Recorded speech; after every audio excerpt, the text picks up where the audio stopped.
Hey everybody, welcome back to the Tipsy Ghosts. We're your tipsy hosts, Sarah, and Lindsay. Hey guys. Hello. Hello. I have a fun thing to talk about. You always do. Let's hear it. I want you guys to guess what I'm going to talk about. I Taylor could not Swift. even begin to guess. Okay, Taylor Swift. What are you going to guess? Something morbid. Oh, okay. Is there a combination of the two? You're both wrong. It's medieval dog names. Never would have Okay. guessed it. Dog names from medieval times. Okay. Plague. Am I close? Here, Blake. Come here. Plaguey. It'd be like somebody calling their dog nowadays COVID. Come here, COVID. True. Whoops. Might be. You know, you're honestly not super far off. Okay. Here are the top 18 that I liked. Bubonic. No? Okay. Boobs I'm sorry. for sure. Boobs. Booby. Give me booby.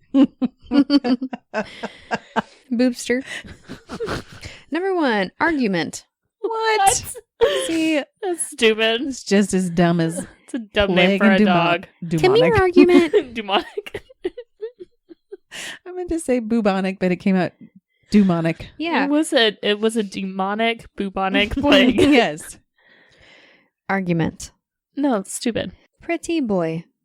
Oh, Okay. okay. I can get down with that. Baby. Unoriginal. Right. Happy. Come on. Again. They could do better. Trusty. Let's go back to argument. I'm At just least it warning was you. original. Sounds like my trusty steed. I'm warming you guys up. Brainless. Oh, I'm sure that dog was brainless. idiot. Dogs have brains. No, I know, but maybe he was a stupid dog. Dogs aren't stupid. Dumb dog. My dog growing up was stupid because he got hit by a car in the head, and so he was stupid. Don't Aw. ever tell me anything like that He ever again. survived. He got hit when he was a puppy, and he lived to, 18? But he was stupid. Maybe he was just stupid anyways. He was just slower. Aw. Like, he had seizures, he had brain damage, so he was just slower. Like, he couldn't learn new tricks. He had a TBI. He essentially did. I feel that, bro. Next, salmon. Oh. Maybe they smelled bad? Harlot. Aw. Harlot the dog. Poor girl. Aw. Brian. Brian? Oh, Family Guy. That's where they got the dog's name from, yes. Brian. Careless. These Okay. are just adjectives. They're just saying. Rage. Aww. Rage the dog. Maybe it was a very aggressive dog. And of course, they spell it all fancy. So it's not as I'm pronouncing them. It's Raji. like rage is actually rage. But Oh, this okay. next one, counterfeit, Oh. is COWNTIRFETTE. Counter. Feet. Next is nameless. Missed opportunity. Nameless. Seems like something they would have named like a stray or something. Next is dolphin, spelled DOLFYN. Wow. Dolphin. Stupid. I wonder if it squeaked. Next is my personal favorite. It's menstrual. Oh. MYNSTRELL. Lusty. Helpless.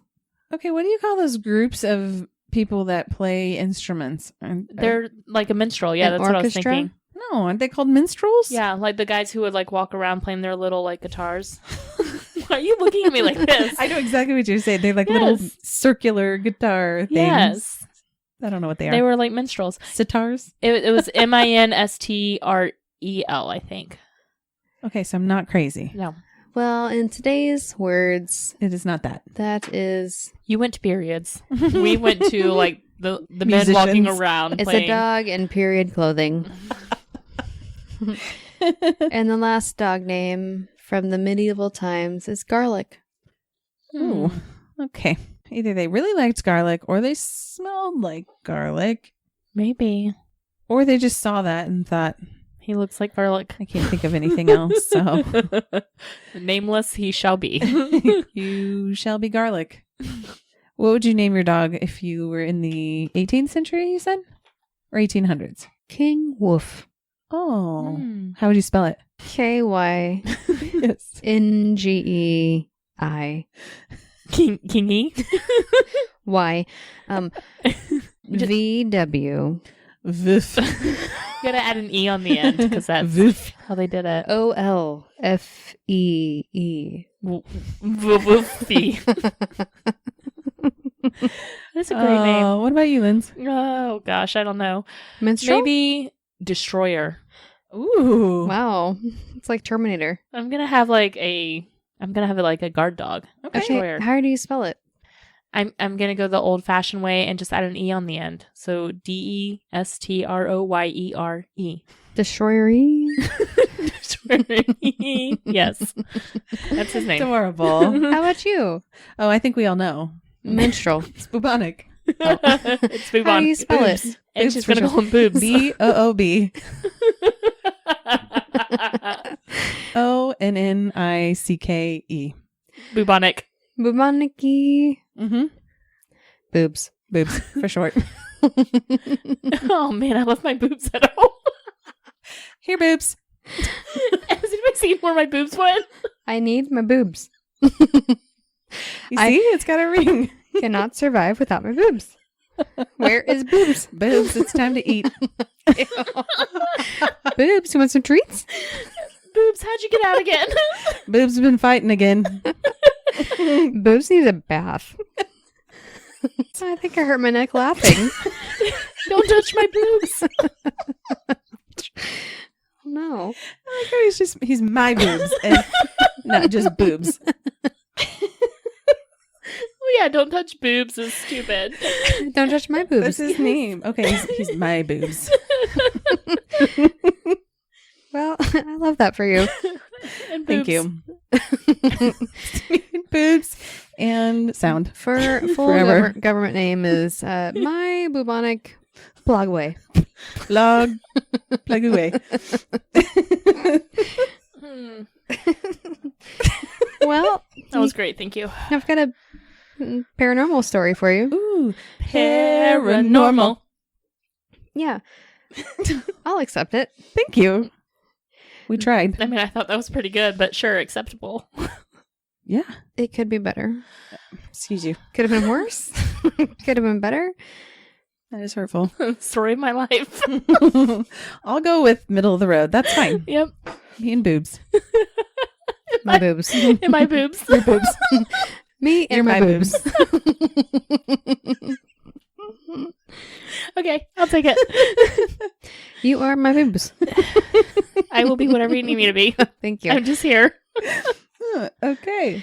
This is the story of the Ackley House, which is a legally haunted house. As opposed to the illegally haunted houses? No, it's just recognized by the courts as a haunted house. Oh, okay. Ooh, So okay. it's legally haunted.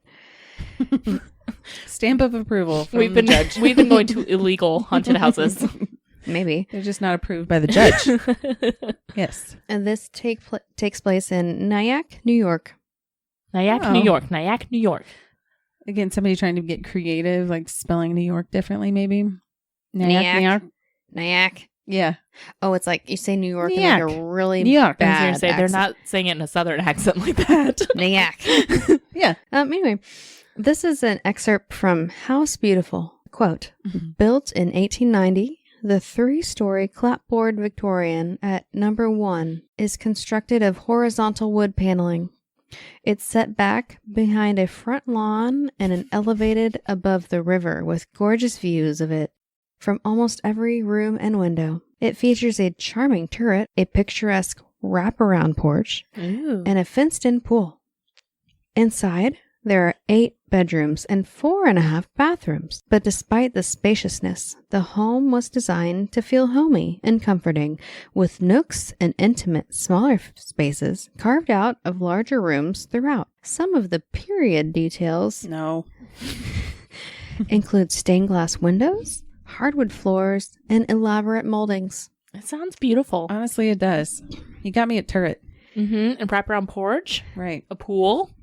Period details? What could go wrong? Well, despite this beautifulness, it sat empty for nearly a decade until the Ackley family bought it in the 1960s. George and Helen Ackley had 4 children, Cynthia, George Jr., Kara, and William. also known as Bill. George Sr. died at a hospital in 1978 after heart surgery. He was 53. While he did not die in the home, the family did have a dinner guest who passed from a brain aneurysm at the home. Jeez, that's some dinner party. That's very unfortunate. I'd probably lose my appetite for dessert. You wouldn't know what to do. I think we're done here at the dinner table.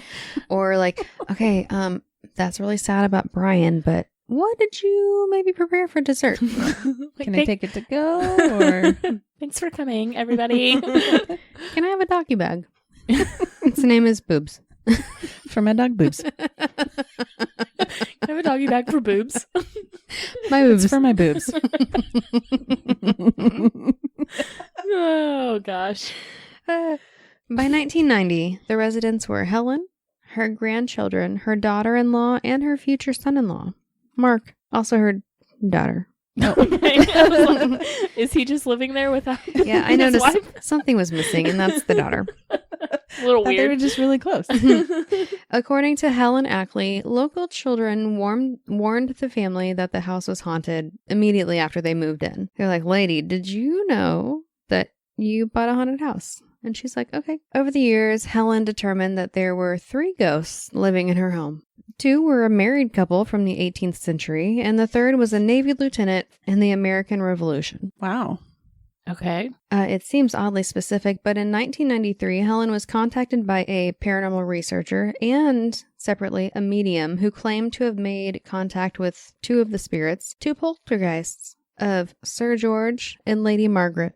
Oh, Sir George. This was the couple who lived in the area in the 18th century, and this information has never been verified, but the claim about this couple is that they were British, lived in the area, and they died in the 1750s. Okay. Okay. So yeah, Before we were a officially country. a country. Before the Tea Party. Got it. Happy birthday, America. We weren't America then. This comes out in August, but we are recording on the 6th of July. We just celebrated. Celebrated a birthday, and things are great here. You know, we're all feeling that way right now, but this comes out in August. It's going to be Olympic season. We're going to be like, USA! I know. Okay. That's when I get patriotic every 4 years. Go Simone. Go Simone, yes. Anyway, a book was later published, Sir George and the Ghost of Nyack. Wow. Nyack. Helen believes she saw Sir George, quote, sitting in midair, watching me paint the ceiling in the living room, rocking back and forth. I was on an 8-foot stepladder. I'm picturing in the middle of the air. He's sitting like cross-legged, you know, like meditating, and he's just like, I missed the spot. George, that's weird. I think he's in a rocking Come chair. down here? Or... Oh, so he's rocking back and forth. You missed the spot.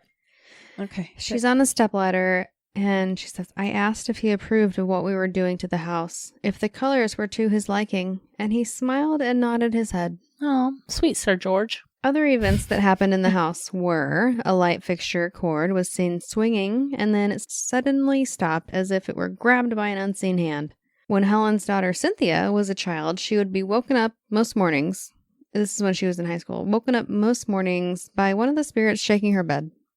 Okay, that is creepy. Don't like that. She just lived with it. But then they also go on to report that when Cynthia was out of school for spring break, she announced to the house that she wanted to sleep in. And then during the entire spring break, she was not woken up by shaking beds. Well, that's awfully considerate of them, but They respected her boundaries. they should have just maybe not shaken her bed ever. Also, the family heard phantom footsteps and doors opening and also slamming shut. Helen's grandchildren received trinkets, like baby Ooh. rings, from the ghosts, and then later on, the items would vanish. Her daughter-in-law was gifted some coins that also later disappeared, and Cynthia, who's an adult at this time, received sugar tongs.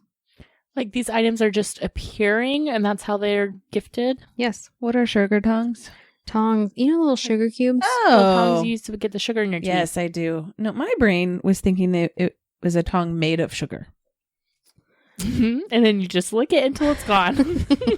So I thought I'd clarify. And I'm glad I did. Okay, yeah. Helen's son came eyeball to eyeball with the Ew. revolutionary... I don't like that right Oh. They pulled down their eyelid and touched eyes. I left that in there just for you. I hate Eyeball it. to eyeball with the Revolutionary Navy lieutenant. Ew.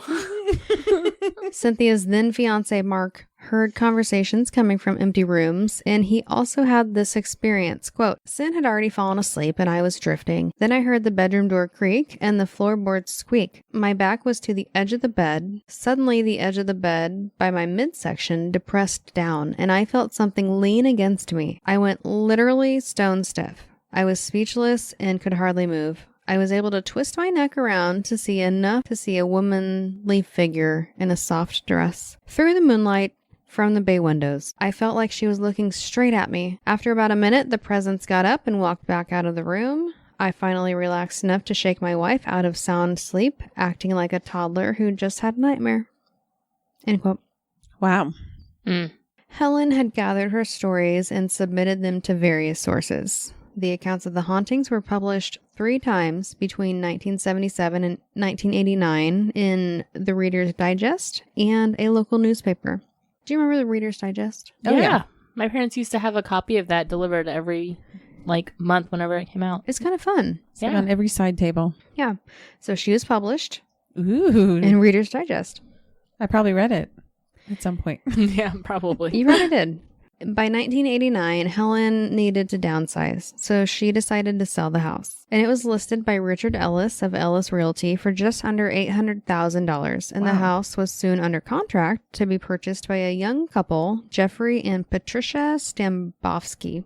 The couple agreed on a purchase price of $650,000 and paid a $32,500 down payment. These are pretty hefty numbers. Good for you to have that much of a down payment. Is it in the 80s? Still 89? 89, Wow. 90-ish.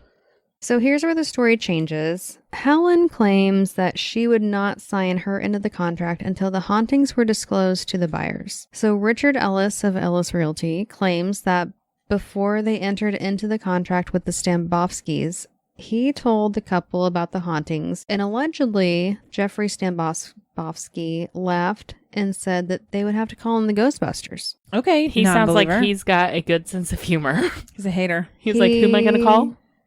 Ghostbusters. He Yeah, doesn't believe.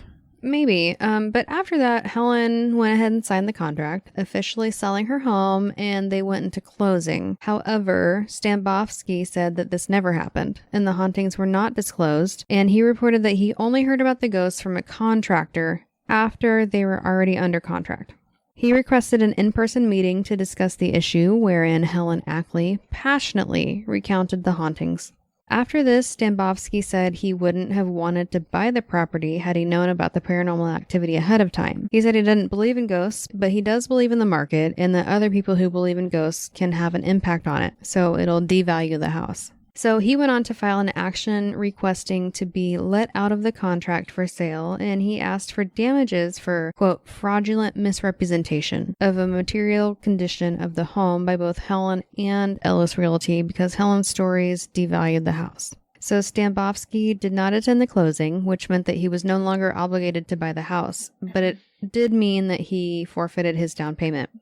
The court dismissed his complaint, saying Helen didn't have a duty to disclose the haunted house stories. New York went by caveat emptor, which translates from Latin to buyer beware, basically saying it's the buyer's responsibility to do their own due diligence before purchasing a property, just as they would gather information from other sources like appraisals, inspectors, and contractors. So Stambovsky was unhappy with that, and he appealed the case, and the case went to the New York Supreme Court. And so 3 judges out of 5 disagreed with the prior ruling and said that the caveat emptor, buyer beware, in this case should be set aside because the defect wasn't a physical one. They mentioned that things like crime or reputation based on past occurrences devalue the market and should be disclosed by the seller. And furthermore, because Helen was so public with her tales of the hauntings, if she went to court, she couldn't deny them under oath. So the court said, as a matter of law, the house is haunted. So this was called the Ghostbuster Ruling. And after that, Stambovsky was able to back out of the contract, and he only received half of his down payment return, but he was able to get out of the house. So after the case went public, though, lots of people wanted to buy the house. Of course. And Helen sold it to someone else. She moved to Florida in 1991. She died in 2003. And since then, it's been sold a few times, and there have been no further reports of hauntings. Oh, wow. So only Helen experienced it. Helen and her family, Hmm. including her in-laws. She took the spirits with her. So that's actually what her son-in-law said. Her son-in-law, after Helen was dead, her son-in-law was like, she believes that the spirits followed her down there. And he also said now that she's gone, he's not convinced that her spirit didn't go back to the house. I would love to buy this house. It sounds a little out of my price range. Yeah, the most recent price was like 1.9 million. Maybe if our podcast blows up Yeah. and I become a millionaire, Yeah. I can afford it. Maybe not. I don't know. We'll see. But you know what? I do wish that people would disclose if their house was haunted. Just so I can actually buy it. That's right. You can try Googling it. It's very hard to find properties You that can't- actually disclose that. Zillow doesn't mention it either.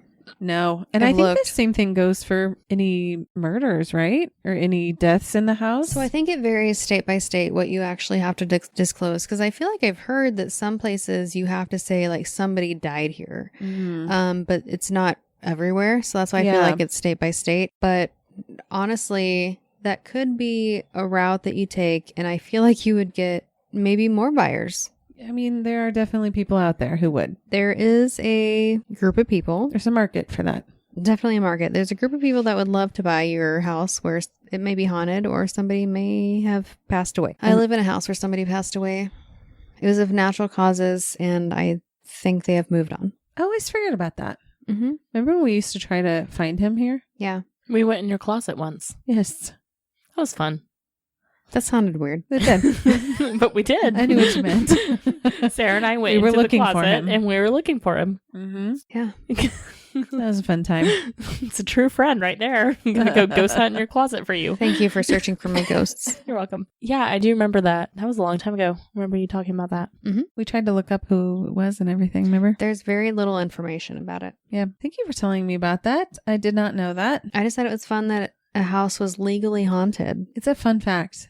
And Yes. now I know. You know how I love Legally fun haunted. facts. Yes, legally Legally haunted. haunted, but nobody else has experienced a haunting there. That's Because weird. Helen moved away. But did Helen report that her new house was haunted? I think that Helen had some health issues Oh, okay. after she moved, and I don't think that they care if it was haunted after that or not. It was just everything up to that point, right? so if you followed the timeline, Helen moved in like 1990 Mhm. when she sold the house. In 1993 was when the paranormal researcher and the medium came in, and that's whenever they discovered the British family. There are some stories that mention that they helped the British couple move out of the house. No more rocking chairs in Oh. middle air. Middle air. Middle air. Middle air from the It's like Middle Middle Ages. Middle air. So they helped them Frodo. move on Yes. Or move out of the house. Okay. To Helen, maybe. to another house. Move into Helen. Stop haunting this house. Go to another house, okay? There's a real nice family down the street. Poor That's right. Helen. She never got Can we rid do of him. that? Can we go to a haunted house and say, "Can you please come and haunt this house?" I'll like give my address. Yes. Like, Oh, let's hey, try it. Type this into Google Maps. And you just fly through the Middle Earth. Fly through Middle Earth. Like maybe don't attach to me necessarily, but you can follow me home here, right? That seems like a weird open invitation. I'm going to need you to be cool. We'll have to set some boundaries. Yeah, that's what I mean. Yeah, you need to set boundaries with your ghost. So they really don't like it when we say, you can follow us home. Follow me to the next location. Don't follow me home. But it's got to be a friendly ghost. You want a friendly ghost to follow you home. You don't want a mean ghost that growls all the time. Right. True. You got to be real picky about what That would ghost get you real want. old. It would. Just a lot of growling in your ear. Or like not letting you sleep by waking you up, shaking your bed. Barbara. Remember Scary Barbara. Barbara? I do remember Coming in my room at night. Barbara is so not a Oh scary my God. name, but I remember it. She's horrifying. Yep. Barb. Barb, we need Sir George. I mean, that is the perfect ghost to haunt. Sir George and Lady Margaret. We They love do a good sound very George. British. They do. I mean, yes. yeah. As soon as you were like, they're British, I'm like, well, yeah, Of we course don't they have are. Sir anybody here in America except Sir Mix-a-Lot. The ghost of Sir Mix-a-Lot. Well, I think he might still be alive. I was going to say Sir Elton John, but he's British, so. And also still alive. So. And still alive, yes. That's what I got. That's the difference between British and England. Sir and lady. United States. No, Sir Mix-a-Lot and Sir Elton John. Both royal in their own ways. Oh, well, thank you for sharing that story. I appreciate it. So, yes, thank you for that paranormal episode. you're welcome. All right, guys, you can always find us at thetipsyghost.com with our socials linked from there, or send us an email at thetipsyghost@gmail.com. Please give us a 5-star rating and a great review everywhere you listen to podcasts. We really appreciate it, and it really does help. All right, guys, thanks so much. We'll catch you next week. Okay, bye. Bye.